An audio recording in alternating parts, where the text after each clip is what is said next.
What are you doing, sir? Put the vehicle in park. Put the vehicle in park. Right here, down here, sir. No, sir, put the vehicle in park. A car is blocking multiple lanes in the middle of an intersection. What's the deal up there? Is there something criminal going on in the vehicle?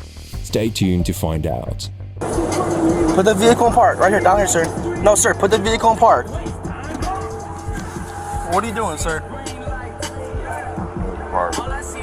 The officer approaches the vehicle and asks the man, "What are you doing, sir?" "Put the car in park." "Place the vehicle in the park right here, sir." "Sir, what are you doing?" "We're going to be in the center of the road twice and we're going to close 2 lanes going southbound on 141. Sir, can you turn the car off? Sir, turn the car off. No, the car, sir. Turn the car off. It's off? No, it's okay. Where are you heading to, man? The man doesn't seem to be in his senses and takes so long to respond, then turns off his car. Chris, where's your license? Or your ID? I'm just here to help you out, man. You're parked in the middle of the intersection.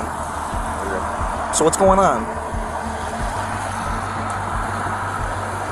The man's name is Chris and he appears to be completely intoxicated. The officer inquires about his license or ID and says, "I'm just here to help you out, man. You're parked in the center of the intersection, so what's going on? You gotta talk to me, man. Where's your license?" Is it right there? Is it in your pocket? No. Okay. Can you hand me your keys, sir?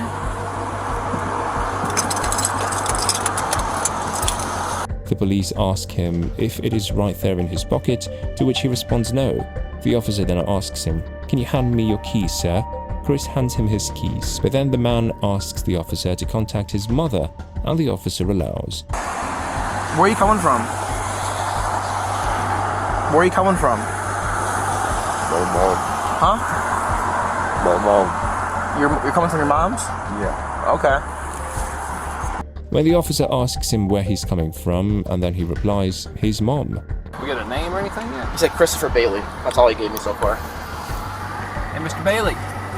Hey, what's going on with you tonight, man? What's up? You take any kind of medications?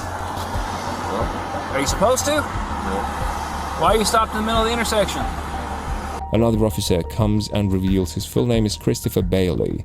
The previous officer asks him again if he's on medication or if something else is going on, which left him in pause. I've asked you 2 or 3 times now. Step out of the car, please. Yes, sir. That means now, please.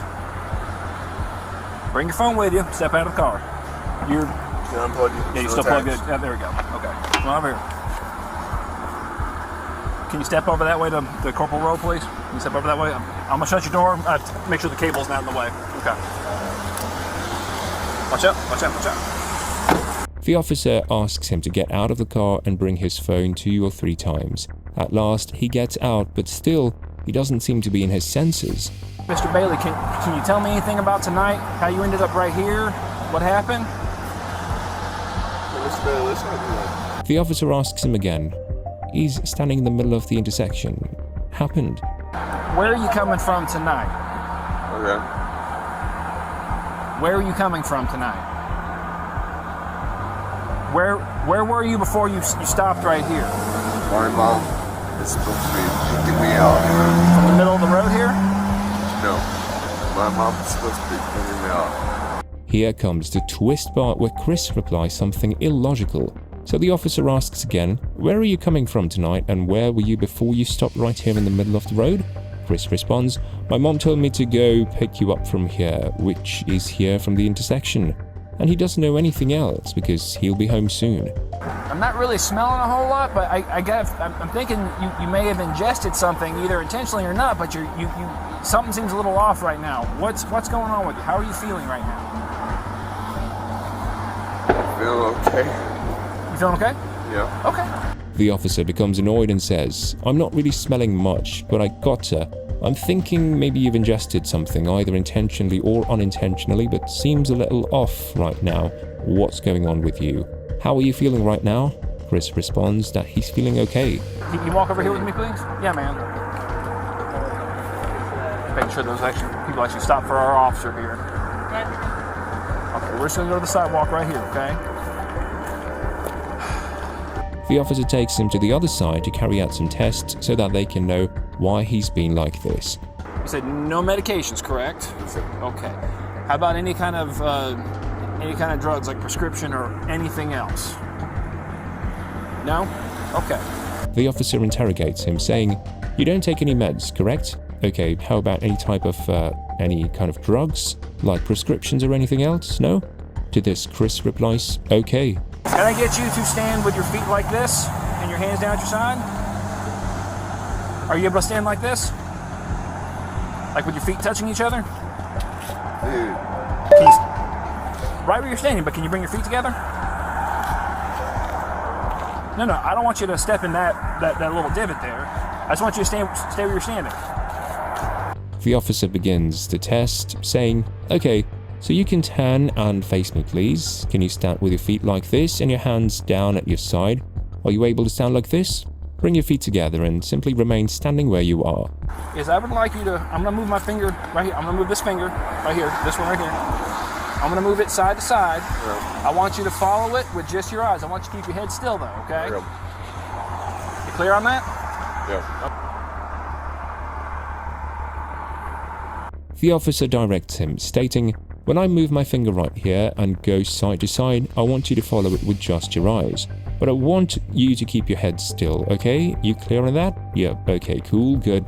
Just given the way I saw you moving, I don't feel good trying to ask you to do walk and turn on one leg stand. I don't feel confident because it seems like you're having some balance issues right now just talking to me, okay?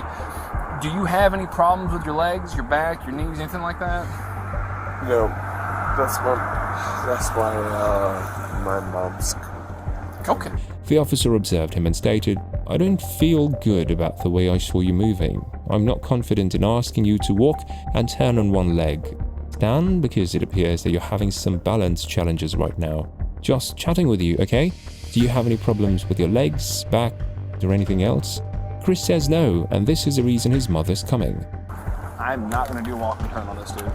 I'm not going to do one leg stand on this guy. He can barely walk. He's HG and he was having to hold on to the pole. And even then he was...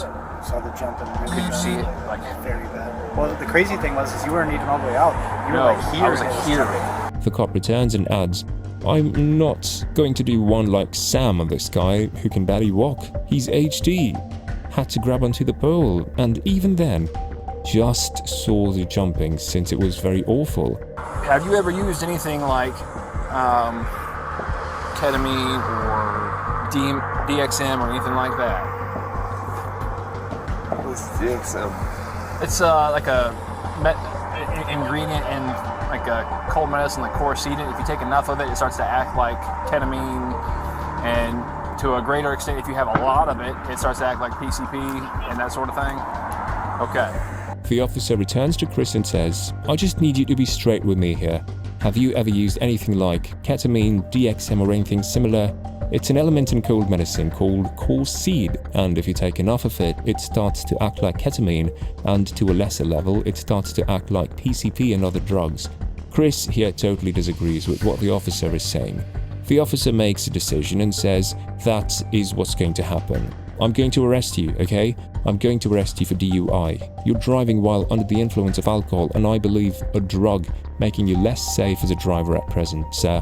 And we're going to retrieve your phone, get your car, and get a number or two out of there if possible."